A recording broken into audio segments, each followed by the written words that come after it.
নমস্কার, আমি পৌলমী। আমার নতুন আরেকটি ব্লগে আপনাদের সকলকে স্বাগত জানাই। শীতের প্রবাস আর সঙ্গে মটরশুঁটির কচুরি, কম্বিনেশনটা দারুণ না? চলুন বানিয়ে ফেলি।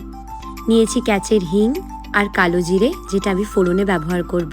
আর মশলা হিসেবে নিয়েছি হলুদ গুঁড়ো, লাল লঙ্কার গুঁড়ো, কাশ্মীরি লঙ্কার গুঁড়ো, ধনে গুঁড়ো, জিরে গুঁড়ো আর নিয়েছি শুকনো লঙ্কা।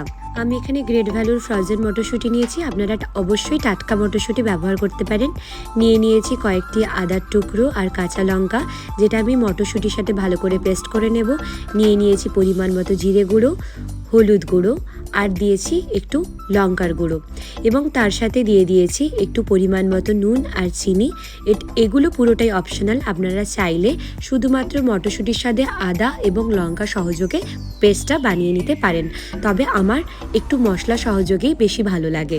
এরপর কড়াইশুঁটির জন্য যে পুরটা লাগবে তার পেস্ট বানিয়ে নেব, তাই মিক্সার গ্রাইন্ডারে সব কিছু একসাথে দিয়ে ভালো করে জল দিয়ে ঘুরিয়ে নেব। কড়াইশুঁটির পুর বানানোর জন্য যে উপকরণগুলো লাগবে আমার সবগুলোই রেডি।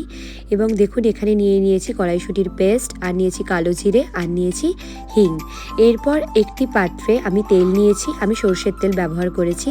তাতে দিয়েছি কালো জিরে এবং হিং, এবং তারপর সেটাকে ভালো করে নাড়িয়ে নেব। কালো জিরে আর হিং তার অ্যারোমা ছাড়ার সাথে সাথেই আমি দিয়ে দেব এর মধ্যে পরিমাণ মতো হলুদ গুঁড়ো, কাশ্মীরি লঙ্কার গুঁড়ো আর শুকনো লঙ্কার গুঁড়ো, আর দিয়ে দেব পেস্ট করে রাখা কড়াইশুঁটি। তারপর ভালো করে আমি নেড়ে দেব, এবং নাড়ার পরে আমি একবার টেস্ট করব যে নুনের পরিমাণটা আর চিনির পরিমাণটা ঠিক আছে কিনা।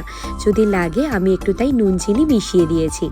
এরপর ভালো করে একটা খুন্তি সহযোগে আমি নেড়ে নেব, এবং আমি এখানে একটা ঢাকা লাগিয়ে দিয়েছি যাতে এই পুরটা চারপাশে ছিটিয়ে নোংরা না করে।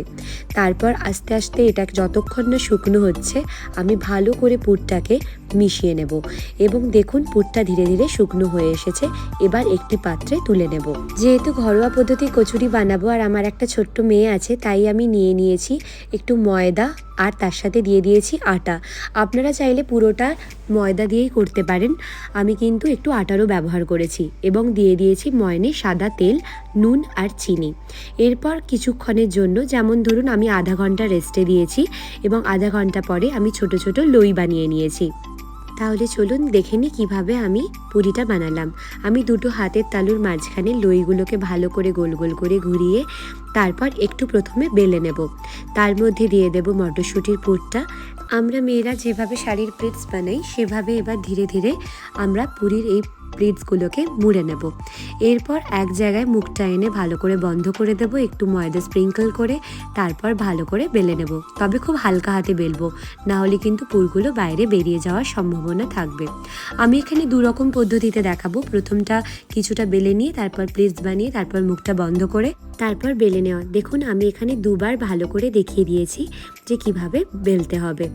তারপর আরেকটা যেরকম পদ্ধতি, আমরা যেভাবে বাঙালি পদ্ধতিতে পিঠে পুলি বানাই পৌষ সংক্রান্তিতে, সেরকমভাবে প্রথমে লইটাকে নিয়ে নেব। তারপর লইটাকে দু হাতের সাহায্যে ভালো করে ফুলের মতো করে একটা পাপড়ি বানিয়ে নেব। তার মধ্যে ঢুকিয়ে দেব কড়াইশুঁটির পুরটা। তারপর আরও কয়েকটা প্লেটস বানিয়ে ভালো করে মুখটাকে বন্ধ করে দেব, এবং আবারও হালকা হাতে সামান্য একটু ময়দা স্প্রিঙ্কল করে আমি বেলে নেব। আমি আগেই বলেছি আমি বেলার সময় একটু ময়দা ব্যবহার করেছি, আপনারা কিন্তু চাইলে সাদা তেলও ব্যবহার করে নিতে পারেন, তবে অবশ্যই খেয়াল রাখবেন কখনোই চেপে চেপে বেলবেন না। এরপর দেখুন আমি একটা পাত্রে সাদা তেল গরম করে নিয়েছি, এবং তেলটা ভালো মতো গরম হয়ে গেলে আমি দিয়েছি মটরশুঁটির কচুরিগুলো তেলের মধ্যে, এবং এই ডুবন্ত তেলে আমি হালকা করে একটুখানি এই ছাঁকনিটা দিয়ে চেপে চেপে ভেজে নেব। তেলটার টেম্পারেচার যদি ঠিক থাকে তাহলে কিন্তু ছাঁকনি দিয়ে হালকা চাপলেই খুব সুন্দরভাবে কচুরিগুলো কিন্তু ফুলে ওপরে ভেসে উঠবে। এবং তারপর দেখুন আমার কচুরিগুলো কিন্তু বেশ ফুলেছে, এবং পুরটাও কিন্তু বাইরে বেরিয়ে যাবে না। ফুলকো ফুলকো মটরশুঁটির কচুরি আমার একদম রেডি। আমি সার্ভ করেছি আলুর দমের সাহায্যে। কেমন লাগলো অবশ্যই জানাবেন সবাই। ভালো থাকবেন, সাবধানে থাকবেন আর আনন্দে থাকবেন। নমস্কার।